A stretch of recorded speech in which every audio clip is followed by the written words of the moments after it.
حلالم کن.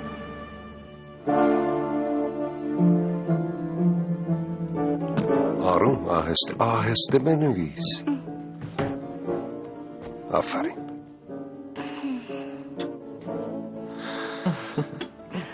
مادر جون چجوری میتونم محبت شما رو جبران کنم؟ مگه مامانا بابت حقی که برگردن آدم ها دارم اونا رو حلال نمیکنه؟ ممنون مادر. خب دیگه بیاین استراحت کنین، خیلی درس خوندیم. و گروه دیگری از نظامیان مسئول نیروی هستند که چی شد؟ چرا یه دفعه عقب نشینی کردی؟ مامان که خوب استراحت کنم. شیطون. مشغول مینیابی هستند. تعداد زیادی ادوات میرگوبی به منطقه انتقال داده شده است. از طرف دیگر در مناطق مرتفع کوههای جودی درگیری‌ها ادامه دارد. کماندوهایی که منم یه روز سرباز میشم. البته که میشی. تو هم سربازی رفتی عمو مراد؟ بله که رفته.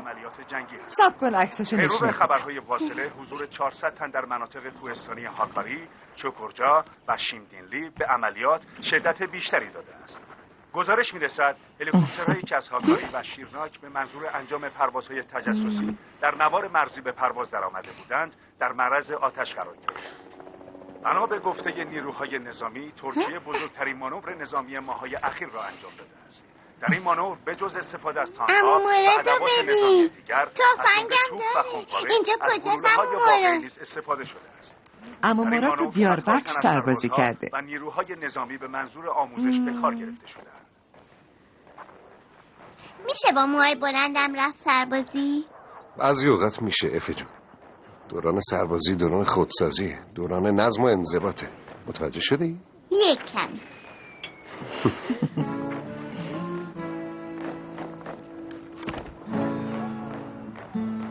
این کیه؟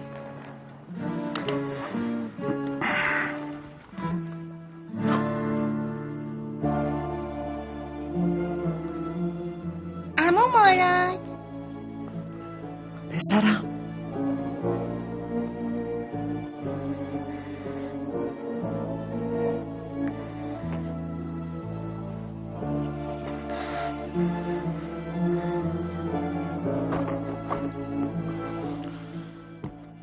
مرادون کیه؟ فرمانده یوسف.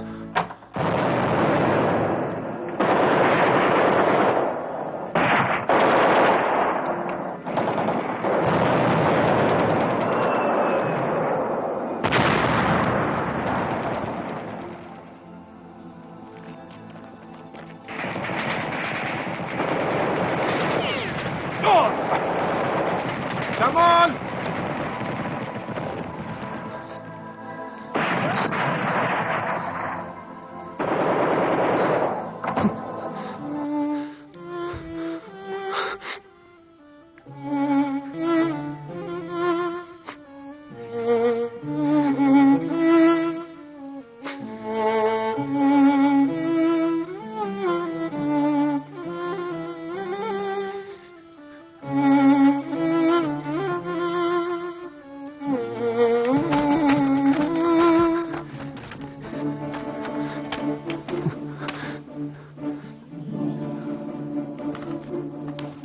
فرمانده یوسف.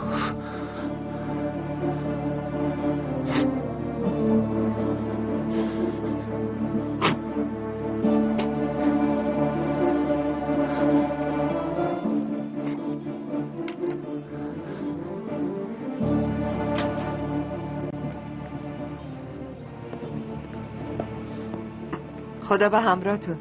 خندان برین و خندان برگردین. مراد یه بار باهاش صحبت کرده بودم. به اون گفتم ببین فرمانده مهربان پسرمو به تو میسپارم. اونم در جواب گفت به روی چشم مادر. تونستی از یوسف خبری بگیری؟ کجاست؟ چی کار میکنه؟ شغل اصلیش جراحی بود. از میبینم از مادر.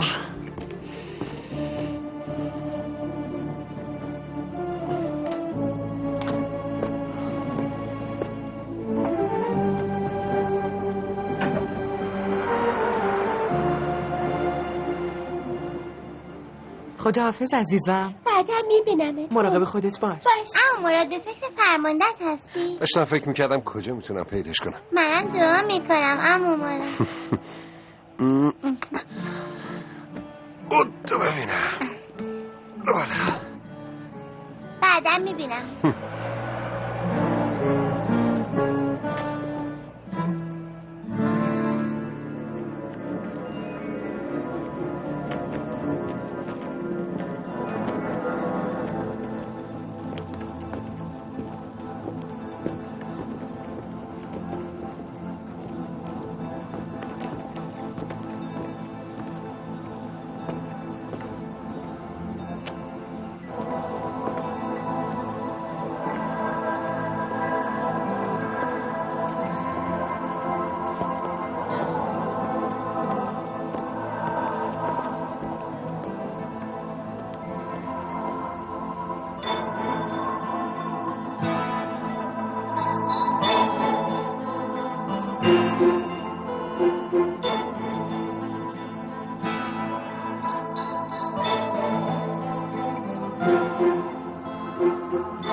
رفته بودی بازار سرباز، مراقب باش گیر نیافتی. اون وقت تمام وقت باید دنبالت باشی.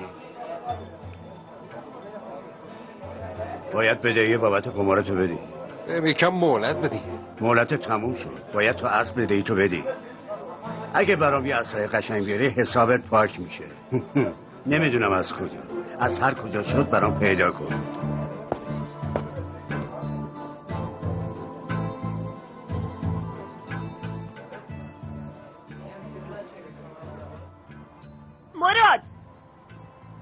مراد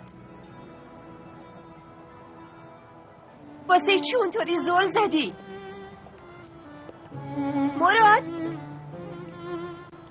مراد پسرم حالت خوبه؟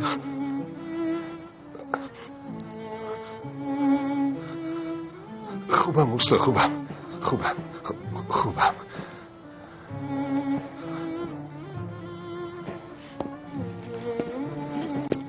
مراد یه خواهشی ازت دارم. ببین سالهاست این صفحه روزنامه رو نگه داشتم. میشه قابش بگیریم یه جایی آویزونش کنیم؟ چیه اوستا؟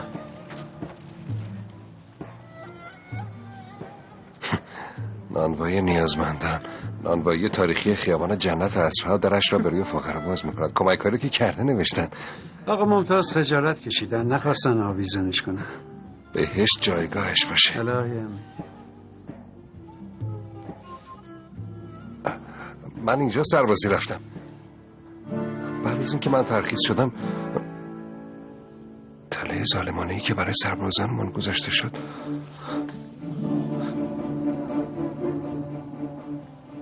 فرمانده یوسف کاراجا که در حمله دیروز به سختی مجروح گشت هنوز در مراقبت‌های ویژه است.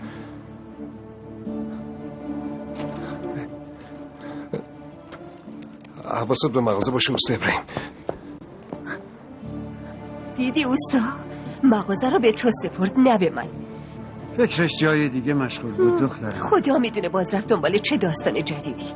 این روزا رفتارش عجیب شده. عیبی نداره دخترم، خدا کمکش کنه اوضاع احوالش رو برا بشه.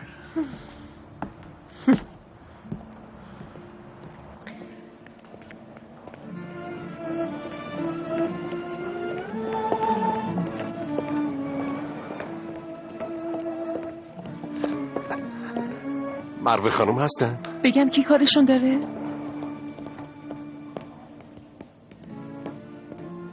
مراد؟ معذرت میخوام که مزاحم کارت شدم. نه منم دیگه میخواستم کم کم برم. چی شده؟ اتفاق بدی افتاده؟ دنبال یه نفر میگردم، یه دکتر. 10 سال پیش دکتر معروفی بود. بعدش از پزشکی استفاده داده؟ نمیدونم، اصلا حتی نمیدونم زنده است یا نه. من پرسجو میکنم. معمولا دکترها همدیگر رو میشناسن. حالا چرا اینقدر ناامیدی؟ شاید زنده است و داره به کارش ادامه میده. یعنی ممکنه من وارد زندگی کسی شده باشم و کار خوبی انجام داده باشم؟ گفتی اسمش چی بود؟ یوسف کاراجا. یکم صبر کن.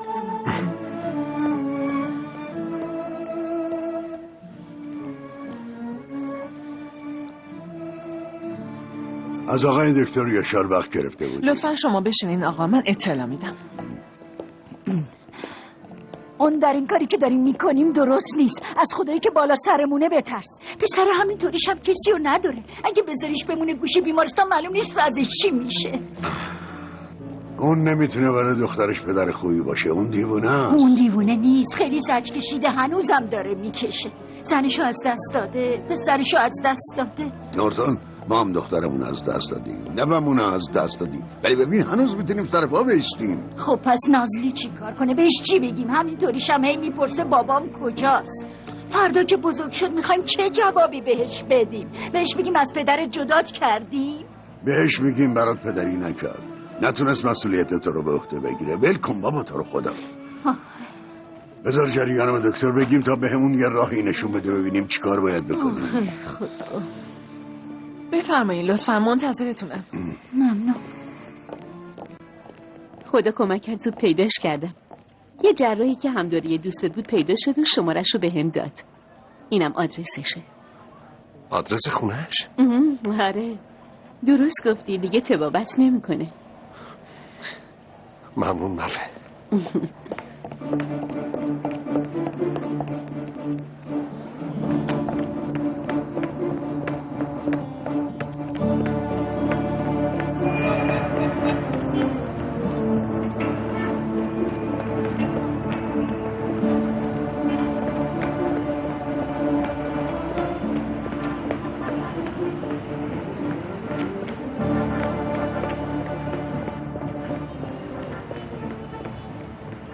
ایمان نیاوردن به خدا آخر جهل و نادونیه، اما داشتن ایمان واقعی به خدا هم صبر و تحمل زیادی میخواد.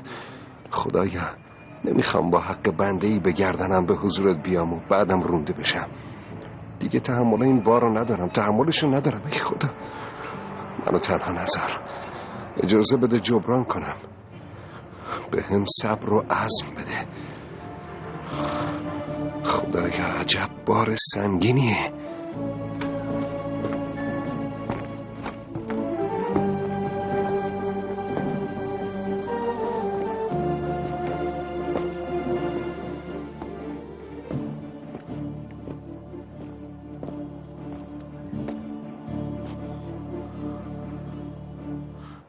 بسم الله الرحمن الرحیم.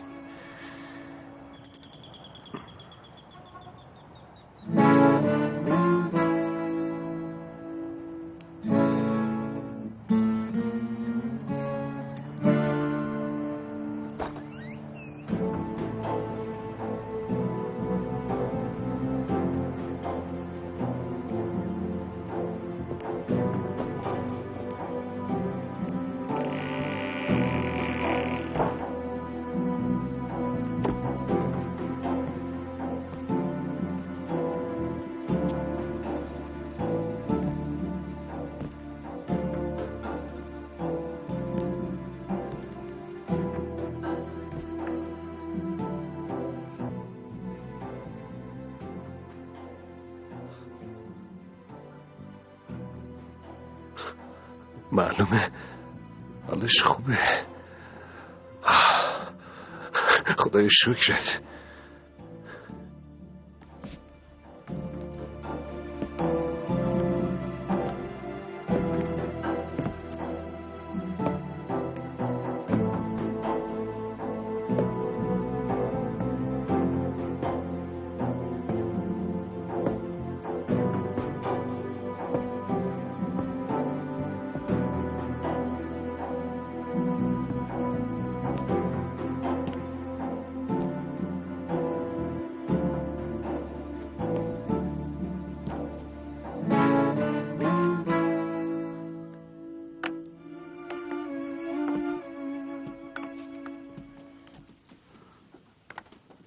فرمانده یوسف.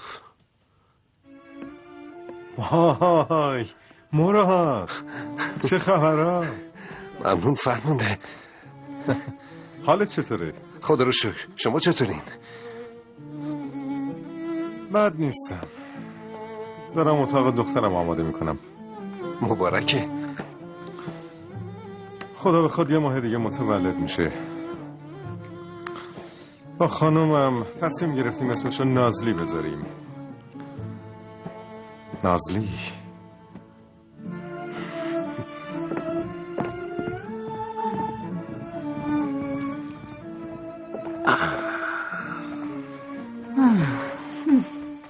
حالا میخواد چی بشه؟ دیگه سوالی نمونده. با این گزارش پزشکی بچه رو به ما میدن. دیگه پیش ما زندگی میکنه. حتی میتونیم بریم خونه یوسف زندگی کنیم. اونجا واسه بچه بهتره، بزرگتره، دلبازتره. چقدر بیرحمی اون در. پس یوسف چی میشه؟ تا خوب بشه تو بیمارستان میمونه.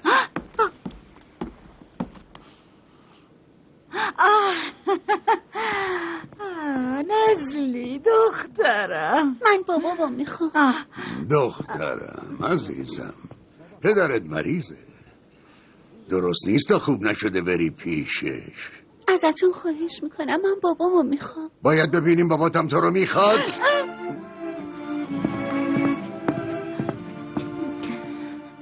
نازلی عزیزم، پدرت خیلی مریض احواله. اون الان نمیتونه تو رو سرپرستی کنه.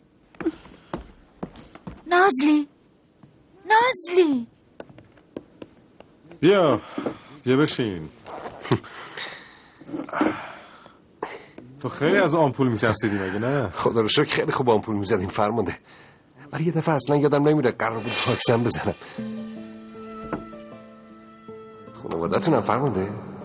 آره، زنم و پسرم. دومی هم تو راهه. قسمت باشه یه ماه دیگه دخترم به دنیا میاد. جدی؟ مبارکه. خدا بهتون ببخشه. تموم شد. ممنون فرمانده. خاطرات سربازی تمومی نداره. خب چه عجب از این طرف ها. فرمانده اومدم ازتون عذرخواهی کنم. میشه لطفاً به حرفام گوش کنین؟ البته که گوش میکنم مراد. این چه حرفیه؟ من و تو هم قطار بودیم. من قبل از سربازی آدم گناهکاری بودم فرمانده. یعنی قمار، حیله، هر کاری که فکرشو بکنی کردم. از من مجازات خداوند بود که حتی یه بارم برنده نشدم. تو روستایی که نمیدونستم کجاست، با آدمی که اصلا نمیشناختمشون مغروض شدم. تحت فشار گذاشتم. گفتن فقط برام یه راه مونده. ازم اسلحه خواستن.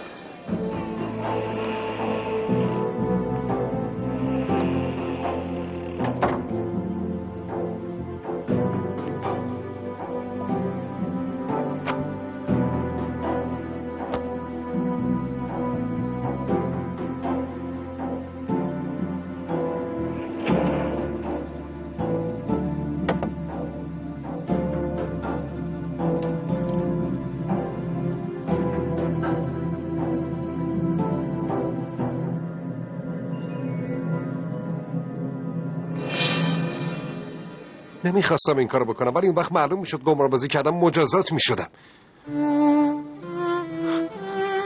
به فکرم نرسیده بود که مرخصی شما رو لغو میکنم. بالاخره هرچی باشه شما ارشد من بودی، ولی اوضاع طور دیگه ای شده بود. نگو بعد از ترخیص من براتون تله چیده بودم.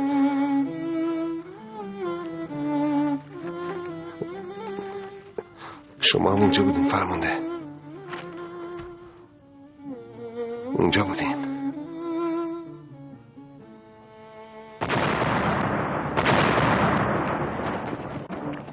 بیاین.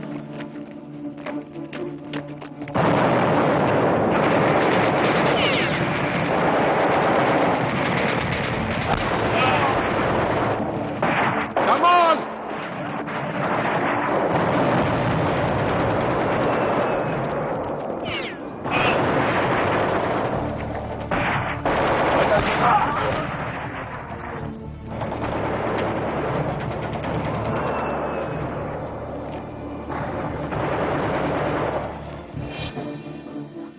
شما هم اونجا بودین. اگه اون اسلحه رو ندزدیده بودم و مرخصی شما لغو نشده بود و مأموریت نمیرفتیم. صبح که این روزا من رو دیدم به خودم فکر کردم ای کاش مرده بودم، ای کاش زنده نبودم. ولی حالا میبینم که حالتون خوبه. خدا رو شکر که میبینم با زن و بچه‌تون خوشبختین. از اینجا گم شو، گم شو، گم شو. مبادا دیگه این طرفا ببینمت. برو بیرون، گم شو.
نترس بیا اینجا بیا.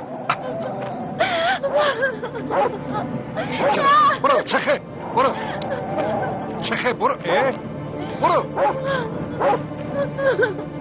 چخه برو دیگه چخه برو نترس چخه برو چخه رفتش جونم. نترس بیا آروم باش. بیا عروسکتو بگیر. تو کسی رو نداری؟ ها؟ من بابامو میخوام. باشه بابات کیه؟ کجاست ببرمت پیشش؟ بابام یوسف کاراجاست. چی؟ اسمم نازلیه. خدا بخواد یه ماه دیگه متولد میشه. با خانمم تصمیم گرفتیم اسمشو بذاریم نازلی.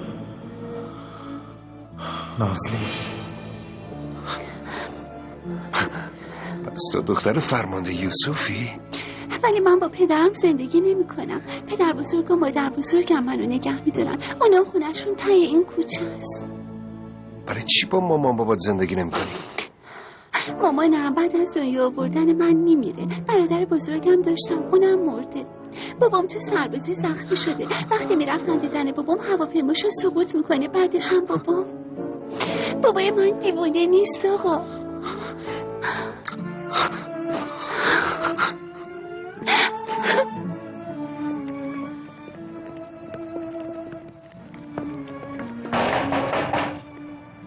درو باز کن یوسف، درو باز کن. یوسف، نازلی اینجاست. اومد پیش تو؟ ببین پسرم، نازلی خیلی کوچیکه.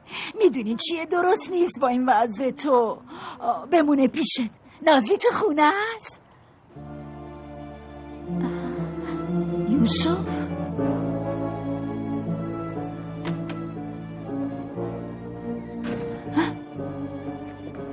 آی جونم، دخترم تو کجا رفتی؟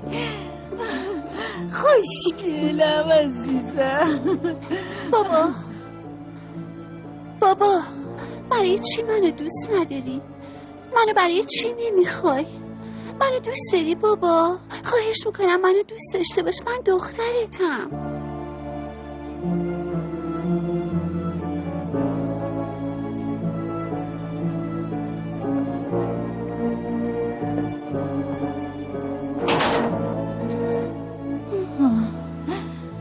ای خدا، بیا بریم، بیا عزیزم.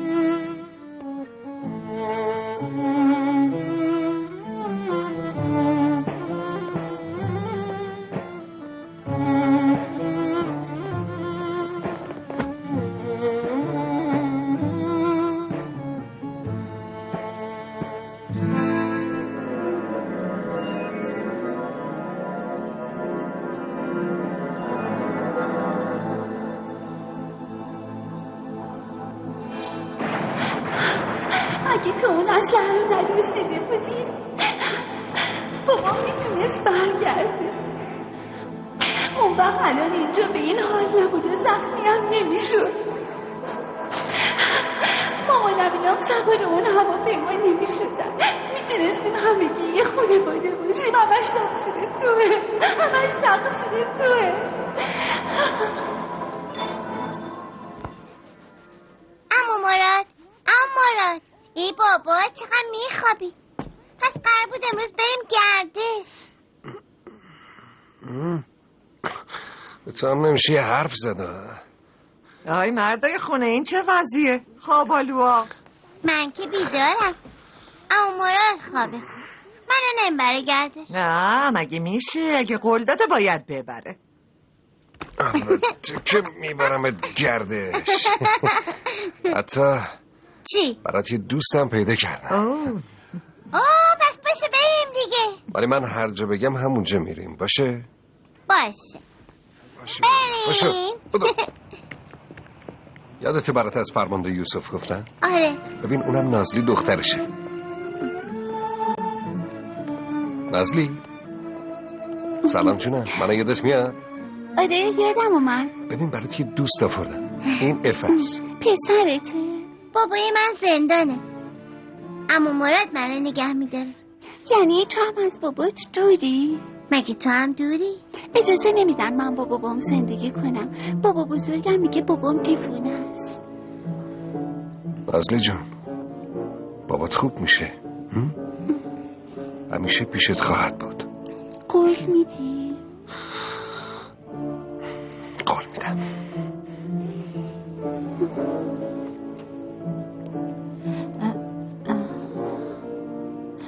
شما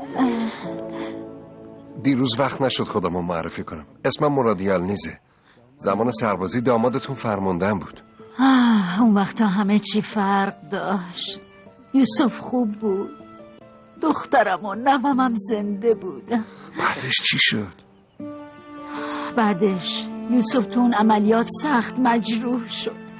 وقتی دخترم جریانو شنید 8 ماه نازلی رو حامله بود.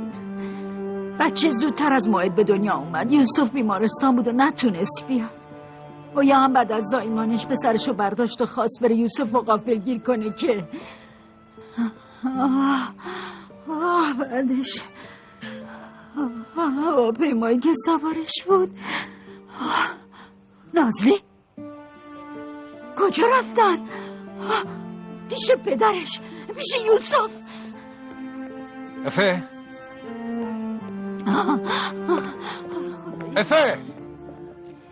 بابای منم اینجا زندگی میکنه. چرا گاهی اوقات چیزی که خیلی دلمون میخواد نمیشه؟ شاید بشه. شاید حالا نه. شاید بهتر باشه بعداً بشه. اما مرادت پای قولش وای میسته. همیشه. نازلی ما کاری نکردیم اما مراد. دخترم اینطوری نمیشه.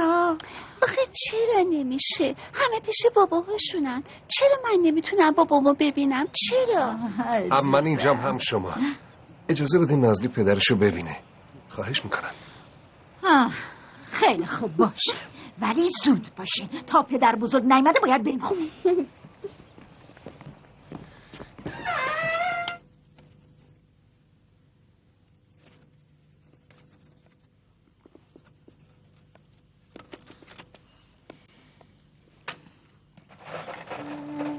فرمانده باز چی میخوای؟ اتاق دیروز پر بود ولی امروز خالیه. هیچ وقت پر نبود.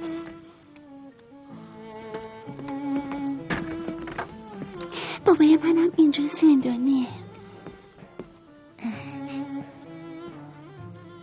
افه جون دست نزن. ببین چه اسباب بازی قشنگیه. بلش کن. بهش دست نزن. از اینجا گم شین. فرمانده بریم. من میخوام برم. باشه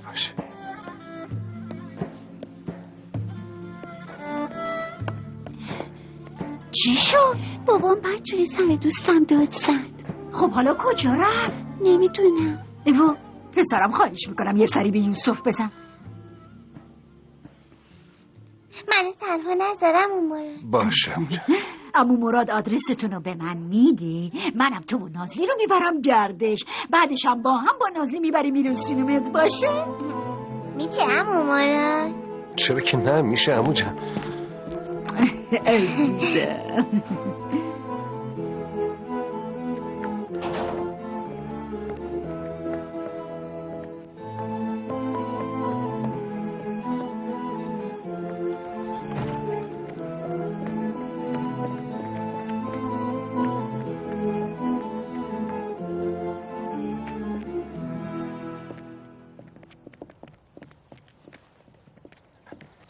فرمانده،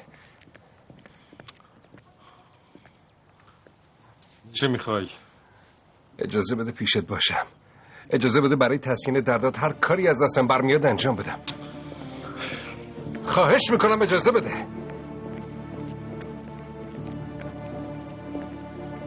خسته نباشی. ممنونم.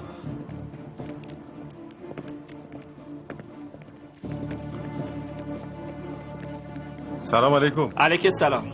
سلام، چطوری دوست من؟ خوبم. شما چطورین؟ خوبه، مشغولیم دیگه. خسته نباشی.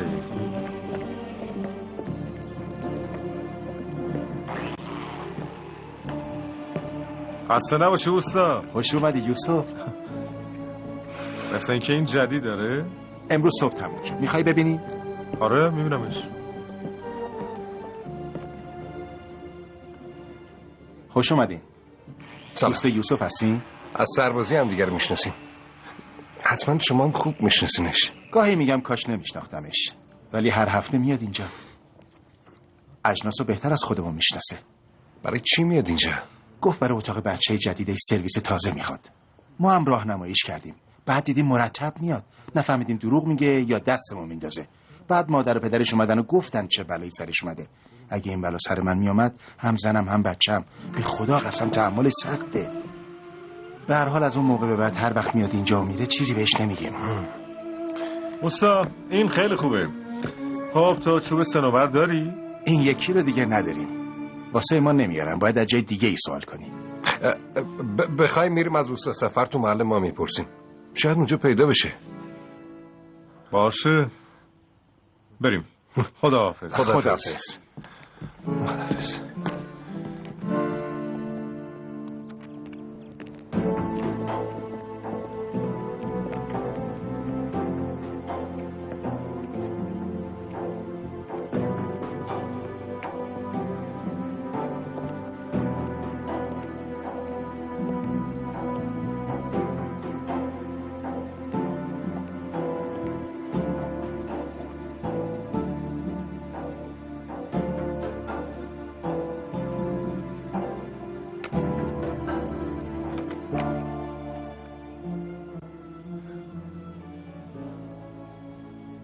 ببخشید روش قیمت نداره. اجازه بدید ببینم.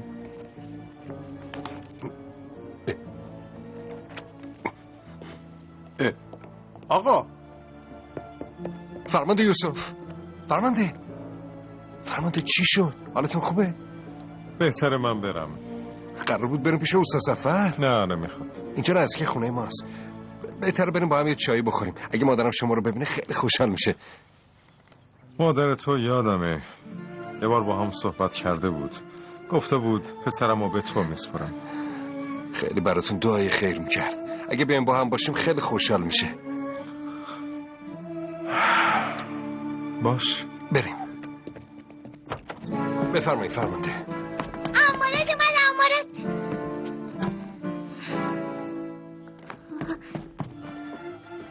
اومد. چی شد؟ مراد اومده افه جان؟ باز چی شده پسر اخموی من؟ اما مراد عصبانیت کرده؟ افه برای چی فرار کردی؟ من اون عمو رو دوست ندارم. اون منو از خونشون بیرون کرد. حالا اونم بره. کی اومده پسرم؟ فرمانده یوسف اومده دیدن شما. چه کار خوبی کرده افه. ببین اون عمو خیلی آدم خوبیه. به عمو مرادت خیلی کمک کرده. افه جون ببین اتفاقات خیلی بدی برای اون افتاده. حالا اگه بهش بگی خوش اومدی خیلی کار خوبی کردی. ما هم خوشحال میشیم. باشه؟ یوسف پسرم، یادمه وقتی زنگ زدم سراغ مراد بگیرم با شما حرف زدم. بله بله. خدا ازتون راضی باشه. اون وقتا همش به فکر مراد بودم. اون وقتا همه به فکر خانواده‌شون بودن. بالاخره تموم شد. تو سربازی شلیکم کردی؟ نه نکردم. من دکتر بودم. بی تو شلیک کردن؟ افه؟ خب سوال کردم مگه چه؟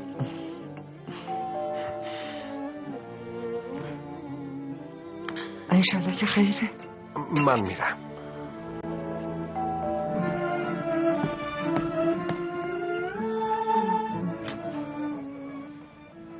بفرمایید. باید با ما بیای کلانتری. چرا؟ مگه چی شده؟ بیای میفهمی. چی کار کردم قربان؟ ها؟ دزدی. چی؟ خیره پسرم. یوسف کاراجاتویی؟ بله. تو هم باید با ما بیای. مراد چی شده؟ نمیدونم مادر. چه دزدی جناب رئیس؟ تو رو خدا بس دیگه. آرام باش دیگه. نمیخواد باز اعصابمو خراب کنی. من دیگه دزدی نمیکنم. ازت شکایت کردم. کی شکایت کرده؟ چه مدرکی داره؟ اول صداتو بیار پایین. با من بیا بریم. تو اینجا صبر کن.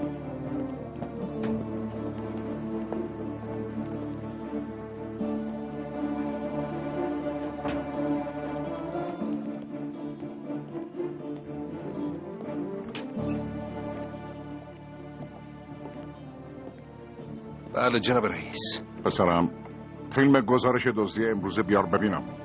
چشم قربان.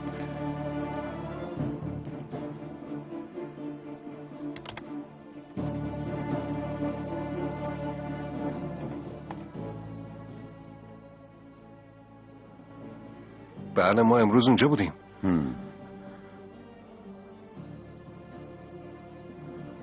مدرکتون اینه؟ یکم صبر کن نشونت میدم.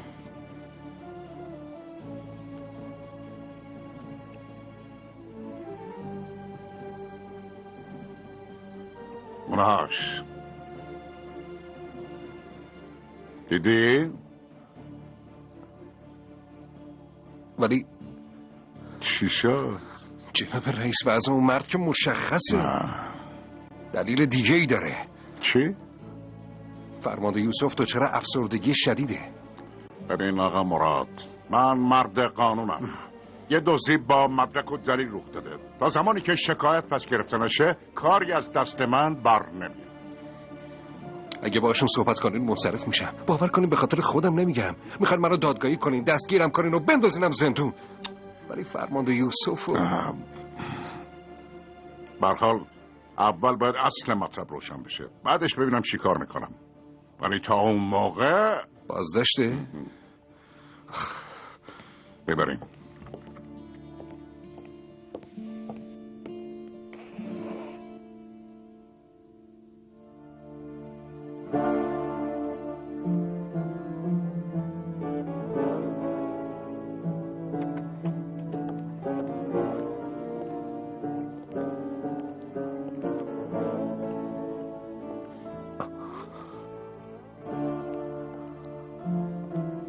فرمانده ما این قاب امروز گرفتیم؟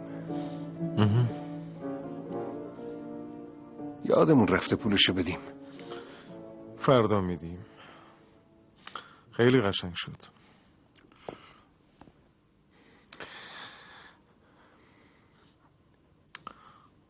از ما چی میخوان؟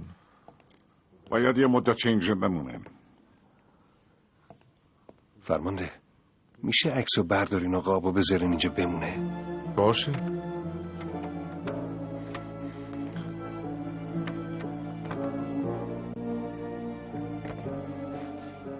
فردا میگیریم.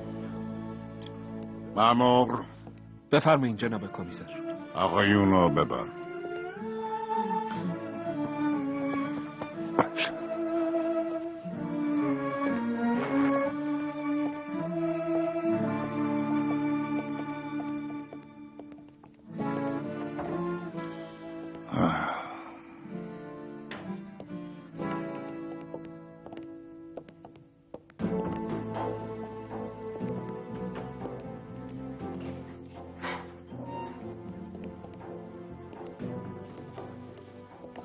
سلام علیکم. سلام.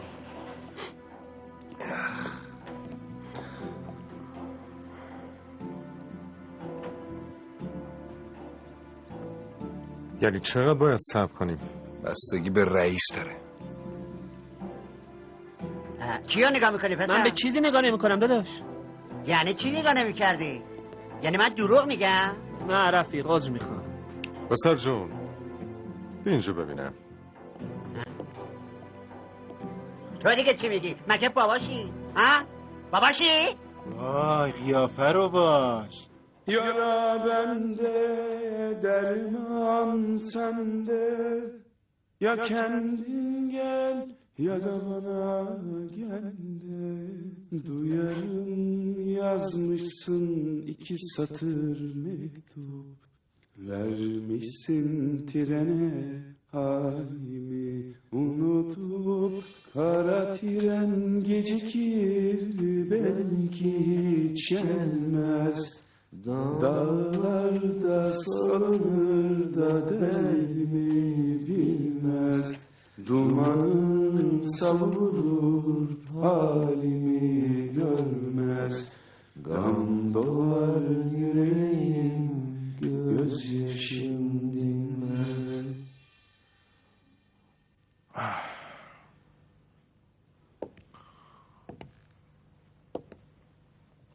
مراد یالنیز اهل استانبول توبیخی.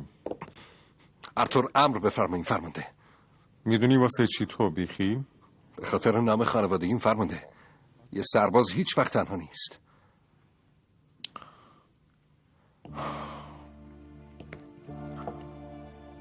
اسلحه‌ای که به من سپرده شده بود دزدیدی. برای چی این کار کردی مراد؟ برای چی دزدیدی؟ کاش دستم میشکست و این کارو نمی‌کردم. اون وقت شما هم اینقدر زجر می‌کشیدی. بعدش هم زنت، فرزندت. اتاقمو تمام میکنم. خیلی قشنگ میشه. با دستای خودم درستش میکنم. برای دخترم. برای دختر خوشگلم. فرمانده یوسف، زمان زیادی گذشته. میدونم خیلی زجر کشیدی، ولی بدون که شما الان یه بچه داری. به خاطر اونم که شده دیگه نقش مرده رو بازی نکن. خواهش میکنم برگرد. دیگه برگشتی وجود نداره. اگه برگردی با حقایق رو در رو میشی. وقت میبینی دخترت هم حقیقته. فرمانده اون به تو احتیاج داره.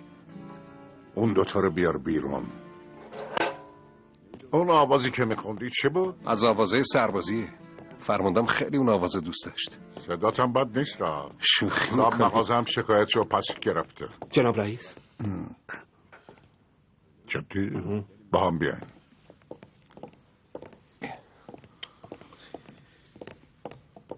بله؟ قربان من یاشار اولجا هستم از بیمارستان لاله باغچه بخش کلینیک روانپزشکی.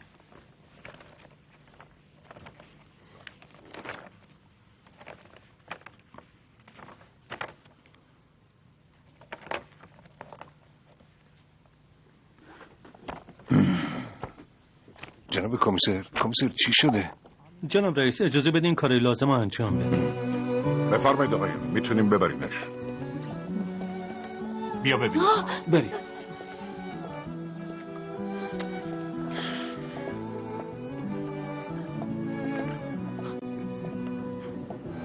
جناب کمیسر، یوسف تو بیمارستان بستری میشه. یعنی چی؟ مدت یوسف تحت نظر آقای دکتره. بریم.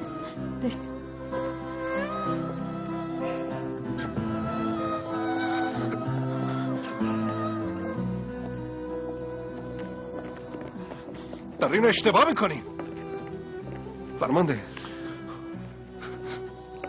نمیخواستم با اف اونطور رفتار کنم. بریم. این مرد دیوانه نیست. خودتونم اینو میدونی. اونی که دخترش از دست داده تو نیستی. اونی که نوش از دست داده تو نیستی. اونی که مجبور از نازلی محافظت کنه تو نیستی. تو زندگی ما دخالت نکن.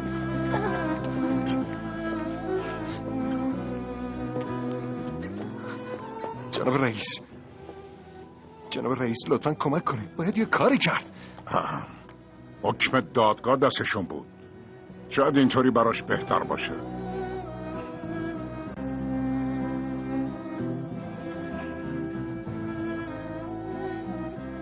لطفی خوابید؟ آره پسرم خوابید. چی شد؟ کجا موندی؟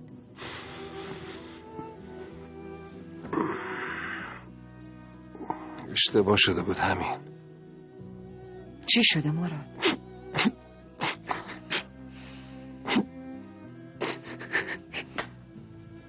پسرم چی شده؟ بردنش. گفتن دیوونه از بردنش تیمارستان. گریه نکن پسرم. کی این کارو کرد؟ کی بردش تیمارستان؟ خانواده همسرش. من دیوونه نیست مادر، فقط خیلی زجر کشیده. میدونم این درد غیر قابل تحمله، اما اگه زجر دنیا بشینه آخرتش چجوریه؟ من چطور میتونم از فرمانده یوسف علالیت بخوام؟ یعنی چی پسرم؟ به خاطر من نتونست بره پیش همسرش. من باعث شدم. اگه اونا نمیرفتن دیدنش الان زنده بودن. پسرم اشتباه آدم همش بگه اگر اینطور بود اینطور میشد. زندگی که همیشه بر وفق مراد ما نیست. ما آدمای معتقد به سرنوشتیم. نمیشه حوادث و زیر سوال برد و به سرنوشت پشت پا زد. باید بگردیم ببینیم چه حکمتی در کاره. باید شکایت پیش خدا برد، نه اینکه از خدا گله کرد. ولی فرمانده یوسف هم خودشو مقصر میدونه. پس اونم اشتباه میکنه. اگه میخوای حتما کمکش کنی باید کاری کنی متوجه بشه افکارش اشتباهه. گفتن دیوونه است و بستریش کردن. خب معلومه اگه به یه آدم بگن دیوونه چی میشه یا بگن عاقلی چی میشه. فرمانده یوسف که دیوونه نیست. باید اینو بهش یادآوری کنی.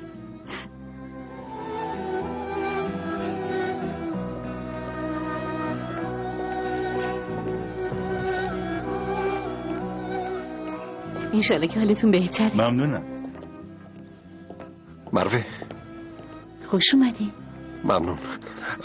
دیشب یه نفر آوردن این بیمارستان. یکی به اسم دکتر یشار آوردش. اونی که تو بخش روانپزشکیه؟ اشتباه نمی کنی؟ نه درسته، آوردنش بخش روانپزشکی. اتاقش کجاست؟ میخوای چی کار؟ میخوام باهاش حرف بزنم. با هم بیا.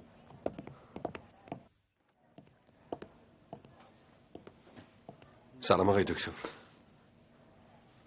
سلام به شما. کمکی از دستم برمیاد؟ نمیخوام تو کارتون دخالت کنم دکتر، ولی یه چیزی رو نمیفهمم. لطفا بگین یوسف برای چی باید اینجا بستری بشه؟ بفرمایین بنشینین. یه قسمتی از درمان اون مربوط به بخش ما میشه، ولی اینو میتونم بگم که یوسف نمیتونه از حوادث گذشته بگذره. بعضی از وابستگی ها به آدم ضرر میرسونه. بهترین راه قطع این وابستگی هست. چطور؟ کاری میکنیم از این مرحله بگذره. لازم باشه برای این کار تمام ارتباطش رو با گذشته قطع خواهیم کرد. بعدش با حقیقت روبرو خواهد شد، البته اگه موفق بشه. ولی این داروها و کارهایی که برای فراموش کردن گذشتش میکنین، این داروها اگه... ببینین ما همه تلاشمون رو میکنیم کمکش کنیم. میدونین اون جراح خیلی خوبیه؟ سابقا اینطور بود. مطمئنم حالا دیگه حتی اسامی وسایل جراحی هم یادش نمیاد. من اونقدر مطمئن نیستم. چی گفتین؟ میشه ببینمش؟ خواهش میکنم. فقط یه بار میتونم اجازه این کارو بدم، ولی اگه خانواده‌اش مخالفت کنن دیگه امکان پذیر نیست. باشه.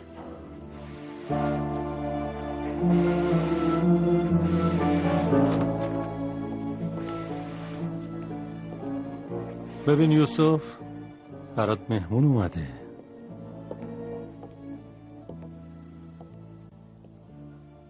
فرمانده حالت چطوره؟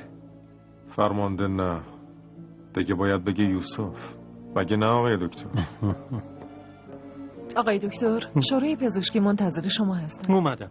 آقا مراد لطفا یوسفو خسته نکنید. نگران نباشین.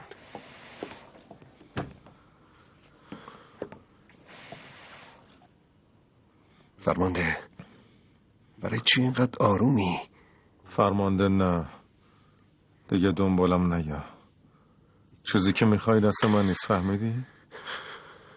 راحتم بذار. دیگه برام مهم نیست کی راست میگه کی دروغ. فقط میخوام استراحت کنم. ولی تو مریض نیستی. برو دیگه.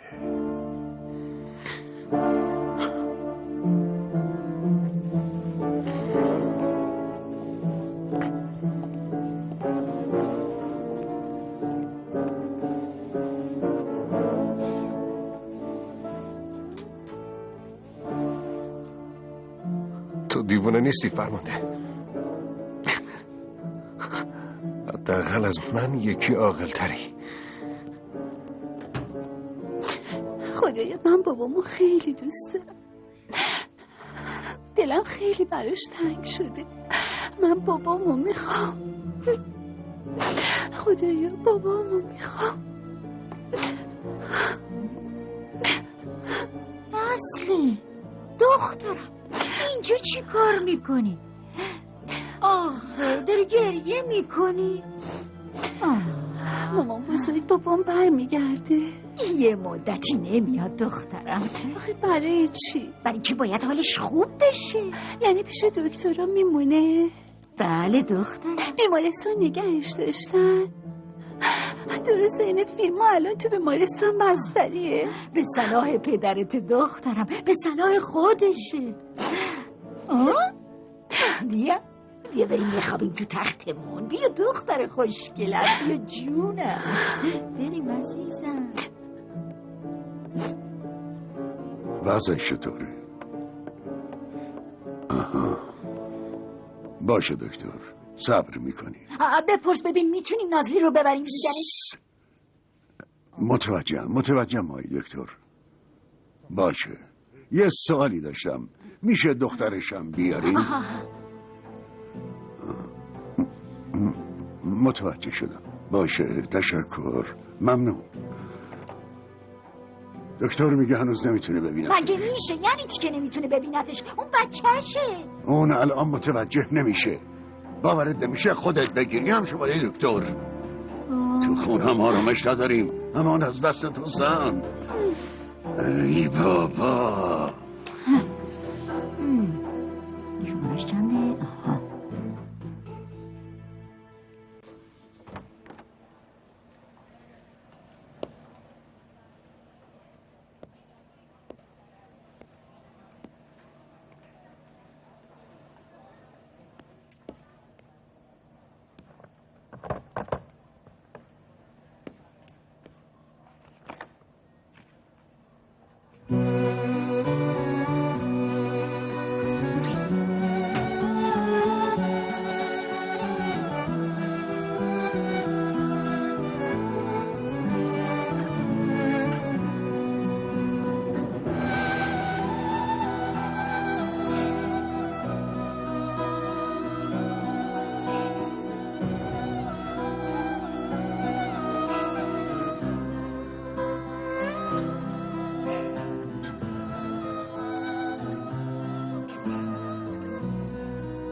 افی خوابید. امروز خیلی خسته شده بود. پسرم، تو نمیتونی زن و پسر یوسف رو برگردونی. اتفاقیه که افتاده، نمیتونی هم مانع بشی.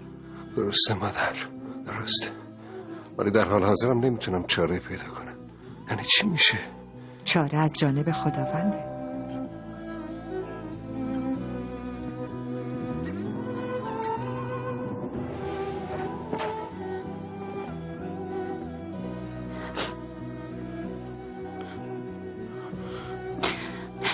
گفته بودی بابام برمیگرده. گفته بودی منو دوست داره. ولی حالا بابامو از من گرفتن. اونو تو بیمارستان زندانی کردن. حتی اجازه نمیدن ببینمش. به من قول داده بودی. چی شد؟ چرا پای قولت وای نمیسی؟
بابا جون برای چه اصلا به حرفم گوش نمی کنی؟ هر دفعه اون عکس رو نگاه میکنی ولی صدای منو نمیشنوی. من بازم میگم بابا تو اون عکس منم هستم. ببین تو شکم مادرمم. برای چی منو دوست نداری بابا؟ حتما نمیخوای مامانم هم یادت بیفته. آره مامانم مرده، داداشم هم مرده، ولی خواست خدا بوده بابا. ناراحت نباشه روزم ما میریم پیش اونا بابا جون. من تو مدرسه به دوستم همش از شما تعریف میکنم. میگم بابای من تو جبهه با دشمنا جنگیده. میگم زخمی شده. میگم واسه همین نتونسته بیاد دیدن من. من بهت افتخار میکنم بابا جون. مطمئنم مامانم هم بهت افتخار میکنه.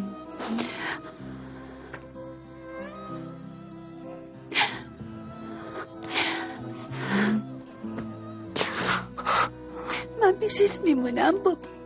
من دخترت هستم. فوراً از اتاق بریم بیرون. چطوری اومدین تو؟ مریضا از اون جدا کنین. جدا کنین. بیا بابا جون بذار بمونه. بابا نازلی من میبرمش. یه لحظه اجازه بدین خواهش میکنم. بفرمایید بفرمایید.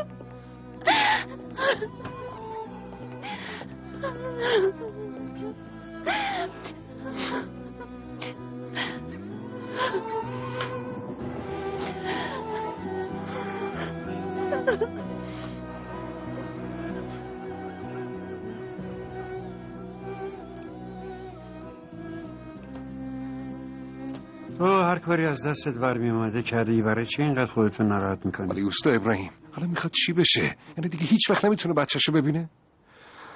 چه میدونم. مراد چی شده؟ یوسف از بیمارستان فرار کرده. یواش. چه خبر شده؟ دوست دوران سربازی مراد از بیمارستان فرار کرده. خب چش بوده؟ تو بخش روانپزشکی نگهش می‌داشتن ولی دیوانه. دیوونه بوده؟ دیوانه نیست دخترم. اف.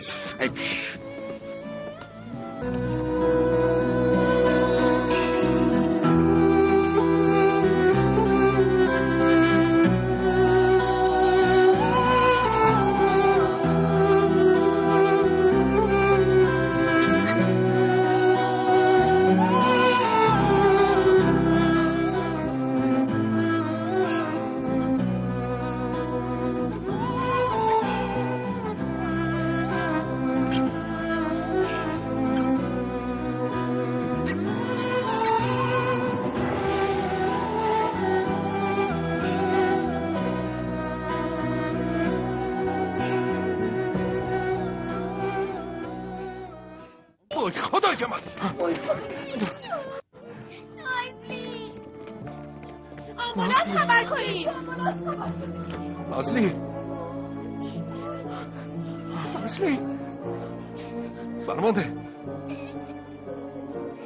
فرمانده بیدار شو. تو دکتری. کارت نجات جون آدم هست. جون دخترتو نجات بده. نازلی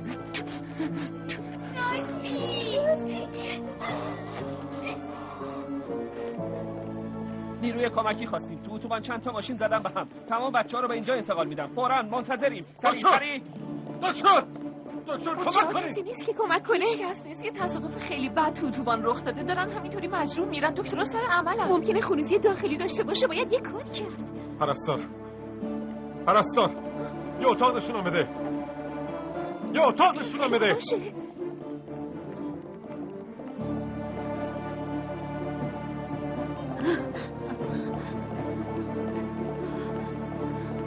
نازلی کجاست؟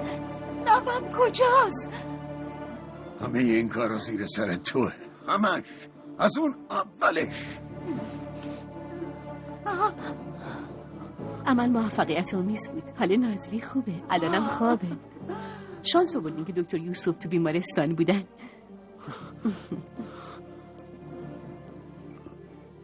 یوسف دیگه کی؟ کدوم یوسف؟ یوسف کاراجا، جراح، فرمانده من، داماد شما، پدر نازلی نوتون. یوسف پسرم. این همه سال خیلی اذیتتون کردم، منو ببخشید.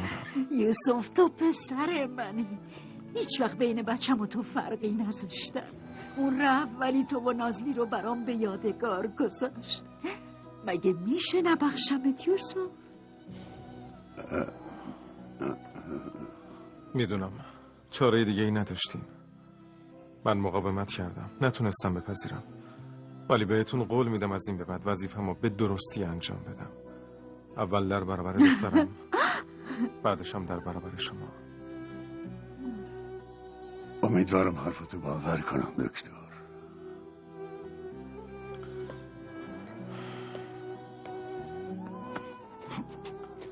ممنونم مراد. منو میبخشی فرمانده؟ حلالم میکنی؟ من تو رو بخشیدم مراد، انشالله خدا هم ببخشه. حلالت میکنم مراد.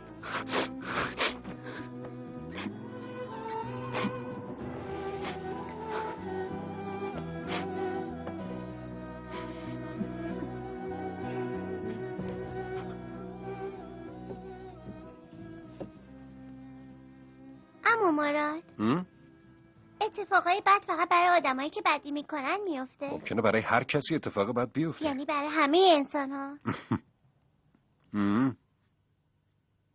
شاید هم اتفاقاتی که پایانشون خوبه برای آدمای خوب پیش بیاد.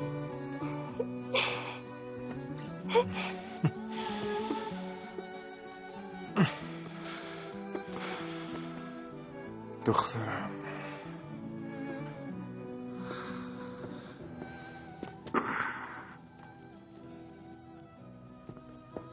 کسانی که با صبر و شکیبایی به او پناه میبرند، امتحان الهی آنها را بلند مرتبه و عزیز میکند و این به دلیل دوری جستن از گناهان و پاک و منزه بودنشان است.